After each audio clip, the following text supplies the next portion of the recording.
باپ، ایک شوہر کی داستان، تحریر آواز سید نون رضوی۔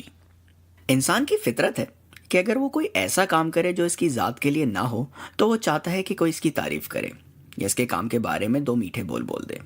اگر آپ کو کوئی ایسا فرد ملے جو اس سے انکار کرے تو وہ میرے خیال میں اپنے آپ کو دھوکہ دے رہا ہے۔ ہمارے ہاں انسانوں کا ایک طبقہ ایسا ہے جن سے کام بھی گدھے جیسا لیا جاتا ہے اور سمجھا بھی گدھا جاتا ہے۔ ابھی کچھ عرصہ پہلے ہمارے ہاں ولادت کا سلسلہ تھا۔ مجھ کو ہر سمت، شمال، جنوب، مشرق، مغرب سے یہی سوال آ رہے تھے کہ بیگم کیسی ہے؟ تم اس کا خیال تو رکھ رہے ہو نا؟ اس کے پاس کوئی ہے دیکھ بھال کرنے کے لیے؟ گھر میں کون آ رہا ہے؟ والدہ یا ساس، بہن یا سالی؟ یعنی ہم کو اس قابل ہی نہیں سمجھا جا رہا کہ ہم اپنی بیگم کا خیال رکھ سکیں گے۔ مجھ کو تو لگتا ہے کہ ہمارے معاشرے میں شادی ماں باپ کے شوق کے لیے ہوتی ہے۔ لڑکا لڑکی سے شادی تو کر سکتا ہے پر اس کا خیال نہیں رکھ سکتا۔ خیر، یہ بھی ایک الگ مسئلہ ہے۔ بات لوگوں کی فکر مندانہ سوالوں کی ہو رہی ہے۔ کچھ لوگ تو اس خبر کو اس طرح لیتے ہیں کہ جیسے ہم نے کوئی مار کا سر انجام دے دیا ہو کہ کام تو ہونا تھا نہیں، بس تکے میں ہو گیا۔ کوئی تو شادی سے اب تک دن مہینے کا حساب نکالنے لگتے ہیں، تو کسی کو ہماری نیند کی فکر ہو جاتی ہے، تو کوئی جیب سکڑنے کی بات کر کے ڈراتا ہے۔ کچھ لوگ تو خواہ مخواہ ناراض ہو جاتے ہیں کہ ان کو یہ خبر پہلے کیوں نہیں سنائی۔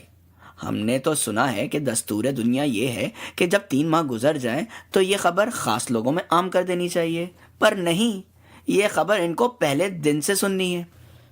ابھی یہ خبر کا مسئلہ ختم ہوا تو لوگوں کو آنے والی اولاد کے جنس کی فکر پڑ جاتی ہے۔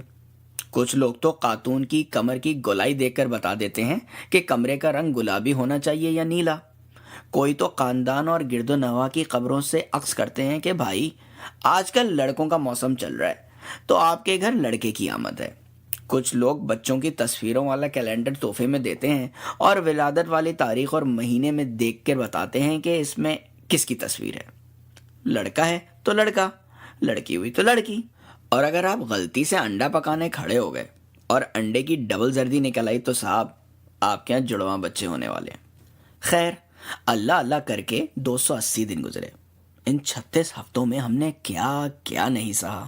ہم نے اپنے محبوب پرفیوم کو خیر آباد کہا، صوفے پر سونے کی عادت ڈالی، کھانے باہر سے کھائے اور کبھی خود پکائے، کبھی زیادہ نمک تو کبھی کم مرچی کی شکایت سنی، کبھی اپنے مرد ہونے پر تانے سنے، پر مجال ہے جو ہم نے اف تک کی ہو۔ پر جب ہم ہسپتال میں تھے تو ہم کو پتہ چلا کہ لوگ اس بات کو اتنی اہمیت کیوں دیتے ہیں۔ میں ان خوش نصیبوں میں سے ہوں جو اپنی اولاد کی ولادت میں موجود تھا۔ میں نے دیکھا کہ یہ عمل کتنا مشکل اور تکلیف دہ ہے۔ اس سارے عمل سے گزرنے کے بعد میری نظر میں میری بیگم کی قدر اور بھی بڑھ گئی تھی۔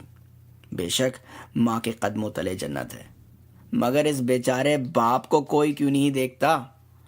ہم جو ایک رات پہلے جاگے ہوئے تھے، کبھی یہ لانا تو کبھی وہ لانا، 16 گھنٹے سے بستر تو کیا ایک کرسی بھی نصیب نہیں ہوئی تھی، اور جو بھی ملنے آتا وہ یہی پوچھتا کہ بیگم کیسی ہے۔ اور جب اولاد ہوئی تو یہی سب کو خبر ملی کہ بچہ اور ماں خدا کے شکر سے بالکل ٹھیک ہے۔